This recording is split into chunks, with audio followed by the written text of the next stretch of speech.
Chapter 8. In those days, the multitude being very great, and having nothing to eat, Jesus called his disciples unto him, and saith unto them, I have compassion on the multitude, because they have now been with me 3 days, and have nothing to eat. And if I send them away fasting to their own houses, they will faint by the way, for divers of them came from far. And his disciples answered him, From whence can a man satisfy these men with bread here in the wilderness? And he asked them, How many loaves have ye? And they said, 7. And he commanded the people to sit down on the ground. And he took the 7 loaves, and gave thanks, and brake, and gave to his disciples to set before them, and they did set them before the people. And they had a few small fishes, and he blessed, and commanded to set them also before them. So they did eat, and were filled. And they took up of the broken meat that was left 7 baskets. And they that had eaten were about 4,000. And he sent them away. And straightway he entered into a ship with his disciples, and came into the parts of Dalmanutha.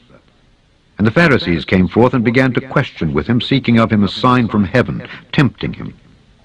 And he sighed deeply in his spirit, and saith, Why doth this generation seek after a sign?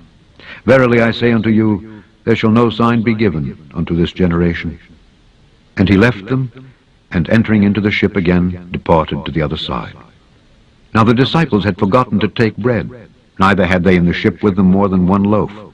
And he charged them, saying, Take heed, beware of the leaven of the Pharisees, and of the leaven of Herod. And they reasoned among themselves, saying, It is because we have no bread. And when Jesus knew it, he saith unto them, Why reason ye because ye have no bread? Perceive ye not yet, neither understand? Have ye your heart yet hardened? Having eyes, see ye not, and having ears, hear ye not, and do ye not remember? When I brake the 5 loaves among 5,000, how many baskets full of fragments took ye up? They say unto him, 12. And when the 7 among 4,000, how many baskets full of fragments took ye up? And they said, 7. And he said unto them, How is it that ye do not understand? And he cometh to Bethsaida, and they bring a blind man unto him, and besought him to touch him. And he took the blind man by the hand, and led him out of the town. And when he had spit on his eyes, and put his hands upon him, he asked him if he saw aught. And he looked up and said, I see men as trees, walking. After that he put his hands again upon his eyes, and made him look up. And he was restored, and saw every man clearly.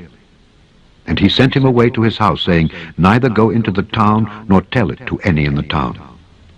And Jesus went out, and his disciples, into the towns of Caesarea Philippi.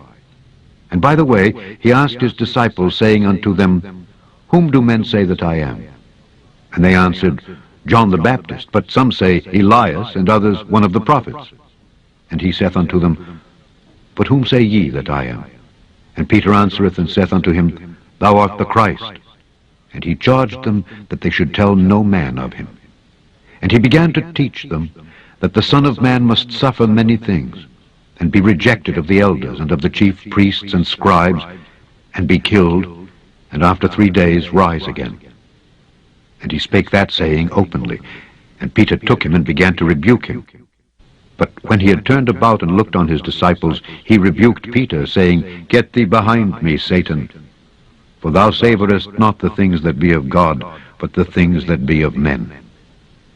And when he had called the people unto him with his disciples also, he said unto them, Whosoever will come after me, let him deny himself, and take up his cross, and follow me. For whosoever will save his life shall lose it, but whosoever shall lose his life for my sake and the gospel's, the same shall save it. For what shall it profit a man, if he shall gain the whole world, and lose his own soul? Or what shall a man give in exchange for his soul? Whosoever therefore shall be ashamed of me and of my words in this adulterous and sinful generation, of him also shall the Son of Man be ashamed, when he cometh in the glory of his Father with the holy angels.